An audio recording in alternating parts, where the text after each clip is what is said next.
So in this video, I'm going to continue from where we left off. Myka Stauffer has made a copyright claim on my last video, which means that she's earning any money from advertising that video makes. She's not going to make much money anyway. The video only made about £35 when it had about 200,000 views. I think I had narcissistic abuse as one of the tags there for that video, and so that's not an advertiser friendly tag. But I thought it was interesting that she would try to profit from a video that's talking about her narcissistic traits and behaviours. She wants to come across to us as a really empathic, kind person. And to be honest with you, I have probably seen over 400 kids' profiles. Not their files, not the reviews, not the referral, just their little profiles on these sites.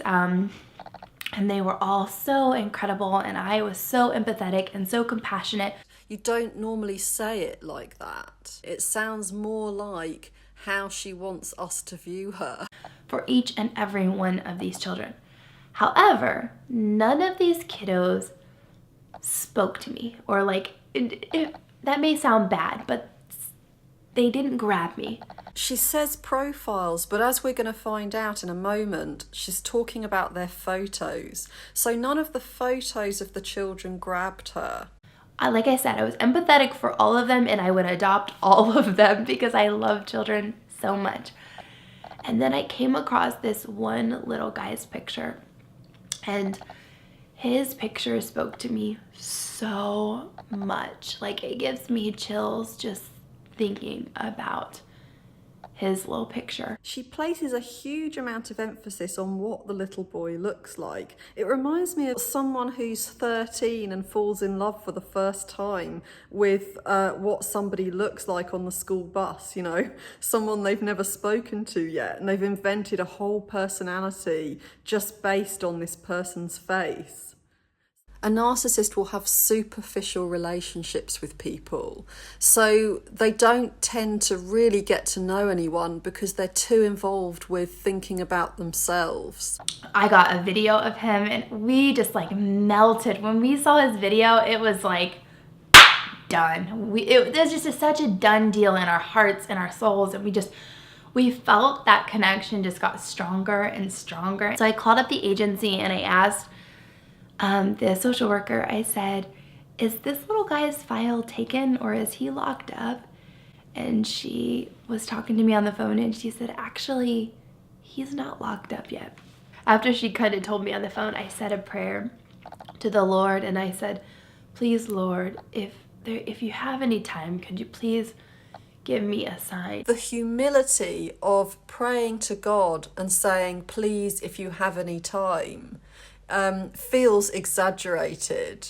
And this can happen when you present yourself in the opposite way to the way in which you actually feel. So if she feels entitled, then playing someone who's really humble is going to be difficult. I am so drawn to this little boy, and I feel a calling to him. Could you please give me a sign? And I open up his file, and the sign is there. It is loud and clear, and it is the first thing in his file. Myka and her husband James got the ball rolling. They filled out the paperwork they needed to fill out, and they got more information about his medical situation. They had reports from doctors in China and reports from doctors in the US. So at that time, other people couldn't adopt him. He was being held for them. And at that stage, Myka decided that there was something else really important to her. She describes how she asked the adoption agency if she could see more photos and videos of Huxley, and that she was told that she could, but it could take a while, and in the meantime, other people would be allowed to adopt him. So she'd risk losing him. And she did that anyway. You know, she waited to see these images and videos. And, that could be innocent. It could be that she wanted to get a better idea of his personality, for instance. But someone who knew the family has apparently said that She chose not to foster a child because she was told that if she did, they wouldn't be able to appear on social media. Was she so drawn to that photo of him after looking at 400 photos of other kids? Partly because of how he would look on social media. Let's play the cute footage.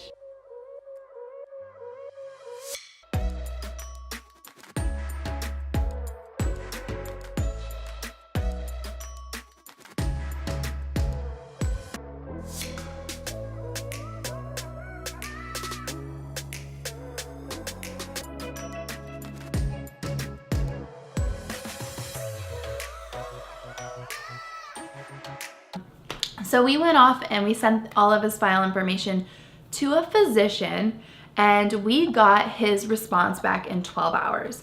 He really was point blank with it. He said, I'm not seeing any red flags with this kiddo. He said, however, you could be dealing with something much more significant and much more serious, but I don't believe that to be the case.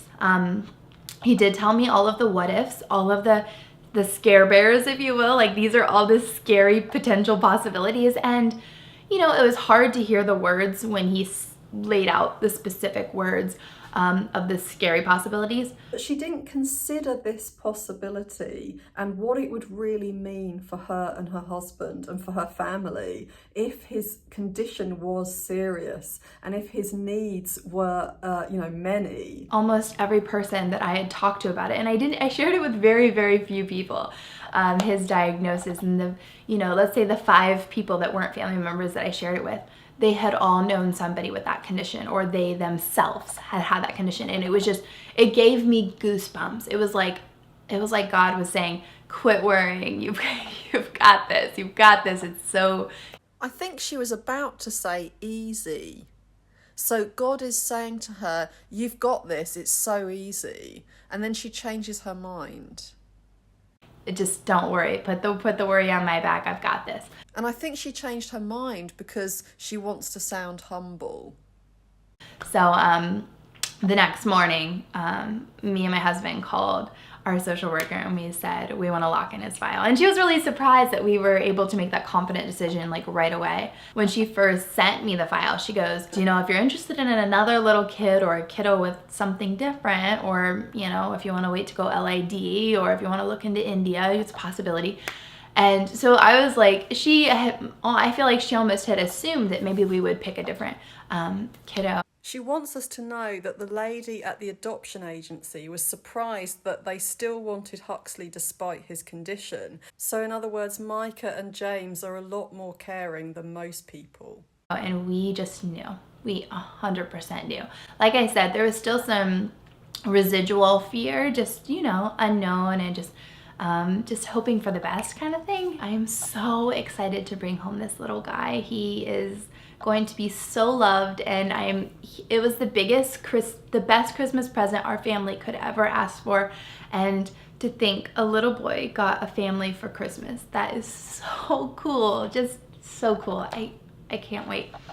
A baby detergent sponsored Myka's videos about Huxley, and because Myka doesn't come across as genuine most of the time, it can be hard to tell what's an ad. Here we can see her behaving as if she's emotional for the purpose of advertising. And I know it sounds silly, but when you adopt and you miss out on something that's actually really important, it helps a ton. If you're not familiar with Dreft detergent, Dreft actually recently did a survey that said 8 out of 10 parents feel more bonded with their baby just by using Dreft. Dreft is well known for their iconic scent that indescribably resembles babyhood. It literally just smells like a newborn baby when you wash the clothes, and it's just been nice. Another thing that's really good is it's super soft and gentle on baby's skin. I know some parents worry about scented products and if they'll be good for their baby's skin. Dreft is hypoallergenic, and it's also the #1 pediatrician recommended baby detergent. One of the best feelings in the entire world is when your new adopted son falls asleep in your lap for the first time and he smells like a newborn baby. It's nothing against this physician, she's just listening to what other doctors, other neurosurgeons and neurodevelopment specialists are telling her. In this video, Myka talks about how she and James, her husband, were told that the diagnosis was much more serious than had first been thought, and that he would need a lot of medical care and support. So this was before they went to China to collect him. It was very shortly before. But her prognosis and everything for our son just went drastic. She kind of almost discouraged us from adopting him, like saying that this is going to be severe, this is going to be a lot, you know, we don't know what unknown elements could be. So Myka's explained that they were told this was going to be severe, that they don't know what the unknown elements could be. So why is it that they've since said this? You know, with international adoption, sometimes there's unknowns and things that are not transparent on files and things like that. And once Huxley came home, there was a lot more special needs that we weren't aware of and that we were not told. So when I heard all of the things that that doctor was telling us, it kind of went in one ear and out the other. I think there are two reasons for why Myka didn't really take the information in. I think it was firstly because of magical thinking. Narcissists can engage in something called magical thinking, where they feel like how they think can affect the world around them. It can affect events and people. So my impression is that Myka believes that through her own determination and her own certainty and confidence, her son is going to drastically change into a child who doesn't have the serious difficulties he actually does have. And there's evidence for that in the way she was so convinced that Huxley was going to change despite what professionals were telling her. When she's had Huxley for about 10 months, she tells us about how at the moment he can't talk, but she's absolutely convinced he will be able to talk. And I don't unfortunately have that video because she's made it private. But it really struck me how convinced she was. He was clearly behind other children. He wasn't able to speak in the way that they were at his age. And yet she was absolutely sure that in the future he would talk as normally as any other child. And you can't really think in this way unless you overestimate your own power. If you believe that you can have this massive impact on the people and events around you, that you have so much power, you can really change things that people don't think can be changed, then that can make you feel like you're in control, you know, and it can shield you from having to face up to the powerlessness you once felt. So a narcissist became a narcissist because they cut off from their vulnerable feelings. At one point, they felt utterly powerless and alone and afraid. But the narcissist's mask rescues them from these feelings. They don't have to experience them again. And I think that this is what's been going on for Myka, that she has convinced herself of her own power. Huxley was born with brain damage, and she hasn't accepted that brain damage can be irreparable. She hasn't accepted that a special needs child is a lot of work and that this work could continue for the rest of her life. I think if she did accept that, she'd have to accept a lack of control and a lack of power, and that would trigger her. You know, it would remind her of the powerlessness she once felt. So I think that's why she's gone to such an extreme to not feel that feeling and to convince herself that all of this can be mended. But she was just really trying to inform us, like, these are all of the realm of possibilities, and this is what I'm really thinking you're looking at. Or this is what I'm really thinking that he could have, some severe delays and so on and so forth. And we asked for a couple more videos from the foster mama that is taking care of our little boy right now. And she provided them. I think another reason as to why Myka pushed down her fears and ignored what she was hearing was that she had a need for people to think really well of her. So if she was to go through with this adoption of this special needs child, people would think of her as a really good person. And, and that would bring her narcissistic supply. So in other words, it would give her an ego boost when these people wrote positive comments under the videos and talked about what a good person she was, what a good mother she was, what an angel she was, and so on. And I think it was also about her need to be a heroine. If she could turn things around for Huxley, then people would really admire that, and Huxley would be really grateful to her. So she'd get, again, a lot of narcissistic supply from rescuing and changing Huxley. And if anything, my child is not returnable. She was already thinking of this concept of adopting a child and then returning him, and telling herself and us that that wasn't a possibility. He's our son, and that's that. He's not we aren't going to trade him in, we're not going to return him.